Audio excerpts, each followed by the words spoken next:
ज्यादा अच्छे बनोगे या ज्यादा सीधे बनोगे तो मर जाओगे। थोड़े दुश्मन भी तैयार करते रहो और ज्यादा ट्रांसपेरेंट मत बनो। ऐसा मत बोलो कि मेरा जीवन एक खुली किताब है। अपना जीवन एक बंद किताब की तरह रखो, क्योंकि हम कोई रेलवे स्टेशन नहीं है जहां हर कोई आकर बैठ सकता है।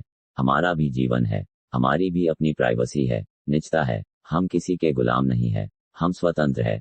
हमें किसी भी प्रकार की, किसी की ज्यादा औपचारिक या अनौपचारिक बातों पर ध्यान नहीं देना है। अपने हिसाब से जीवन जीते जाना है। हमें ध्यान देना है तो सिर्फ और सिर्फ स्वयं को सुधारने के ऊपर, स्वयं को इस हद तक संभालने की कोशिश करना है कि वापस से हमें कोई गिरा ना पाए। अपने दोनों पैरों को इतना मजबूत रखना है कि चाहे पूरी दुनिया का बोझ अपने कंधों पर आ जाए, फिर भी हमारे कदम नहीं लड़खड़ाए। इतनी हिम्मत अगर हमारे अंदर, इतना जुनून अगर हमारे अंदर है, तो इस दुनिया की कोई ताकत आपको नहीं हरा सकती।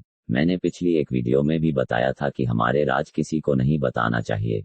इस प्रकार से ट्रांसपेरेंट भी नहीं रहना है, क्योंकि अगर हम ज्यादा पारदर्शी बनने की कोशिश करेंगे तो कहीं ना कहीं हमारी प्राइवेसी पर प्रश्न चिन्ह खड़ा होता है। और अगर हमारी प्राइवेसी की लंका लग गई और हमारी निजता, हमारी कोई निजी जानकारी अगर किसी को पता चल गई, तो वह हमारा क्या हाल करेगा। इसलिए मैं कहता हूं कि जहां तक हो सके वहां तक प्राइवेट रहने की कोशिश करें। अपने अगले कदम के बारे में किसी से डिस्कस ना करें, डायरेक्ट एक्शन ले और अगला कदम रख दे, और अपने आप को ज्यादा सही साबित करने की भी कोशिश ना करें। अगर कहीं किसी से बहस हो रही है तो बहस से बचने की कोशिश करें। अगर कोई कह दे कि हाथी उड़ता है, तो मैं तो कह दूंगा कि हाँ, मैंने भी देखा था, कल ही मेरे घर के बाहर तार पर बैठा था। हमें क्या मतलब, लोग कुछ भी कहो, कुछ भी झूठ फैलाओ, अफवाह फैलाओ, हम हमारे काम पर फोकस करेंगे, ना कि लोगों की आप बातों पर। अगर हमें सक्सेसफुल बनना है तो लोगों की बातों को इस कान से सुनकर उस कान से निकालना पड़ेगा, तब जाकर हम सक्सेसफुल होंगे। अगर हम किसी की बातें सुनकर बुरा मान लेते हैं या किसी के कहने पर उस काम को छोड़ देते हैं, लोगों का ताना सुनकर गिव अप कर देते हैं, फिर तो 99% लोगों में और हम में कोई फर्क नहीं है। हमें उन 1% लोगों में बनना है जिन्होंने अपने जीवन में बहुत कुछ उखाड़ा है, जिन्होंने अपने आप को इस हद तक संभाला है और उस हद तक सक्सेसफुल हुए हैं जिस हद तक लोग कल्पना भी नहीं कर पाते हैं। निर्णय आपका है कि आपको क्या करना है, आपको किस हद तक सफल बनना है और आपको अपने जीवन से क्या चाहिए। लक्ष्य आपका है, सपने आपके हैं। मेरा काम सिर्फ आपको प्रॉपर गाइड करना है कि आपको जीवन में क्या करना है और आपको कैसे सफल बनना है।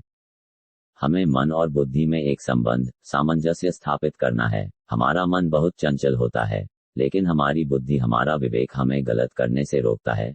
तो हमें मन की नहीं सुनकर बुद्धि और विवेक की सुनना है, ताकि हम गलत करने से रोक सके। हमें इस प्रकार से स्वयं की ट्रेनिंग करना है कि हम काफी हद तक स्वयं को किसी भी परिस्थिति से निकलने की क्षमता अपने अंदर डेवलप कर पाए। हर व्यक्ति में अच्छे बुरे भले की समझ होती है, उसे कुछ समझने की आवश्यकता नहीं होती है। फिर भी वह गलत रास्ते पर किसी कारणवश चला जाता है, तो उसे उस रास्ते से वापस लाने के लिए बुद्धि और विवेक ही उसे वापस ला सकते हैं। वो मन से कभी भी वापस नहीं आ सकता है, क्योंकि मन हमेशा क्षणिक सुख के ऊपर ज्यादा निर्भर रहता है, लेकिन बुद्धि आजीवन सुख को ज्यादा तवज्जो देती है। तो आपको क्षणिक सुख चाहिए या आजीवन सुख, यह आपको डिसाइड करना है। अगर हमारा शरीर दुखी हो तो हमें होता है दर्द, और अगर हमारा मन दुखी हो तो हमें होता है दुख। इन दोनों के बीच के अंतर को हमें समझना है कि दुख एक अलग विषय है और दर्द एक अलग विषय है। इन दोनों के बीच में काफी विभिन्नताएं हैं, इन दोनों की तुलना गलत है। अगर हमें कोई गाली दे दे तो हमें दुख होता है, और कोई हमें थप्पड़ मार दे तो हमें दर्द होता है। इन दोनों के डिफरेंट को आप समझिए, और यह भी ध्यान रखिए कि मानसिक चोट शारीरिक चोट से ज्यादा दुखदायी होती है। इसी आशा उम्मीद के साथ कि आप जीवन में एक अनुभवी व्यक्ति बनो, मैं आपसे एक रिक्वेस्ट करता हूं कि अगर आपने हमारे चैनल को फॉलो नहीं किया है तो फॉलो करें, वीडियो को लाइक करें, अपने दोस्तों में शेयर करें। धन्यवाद। मिलते हैं किसी और वीडियो में किसी और टॉपिक के साथ। तब तक के लिए जय हिंद, जय भारत।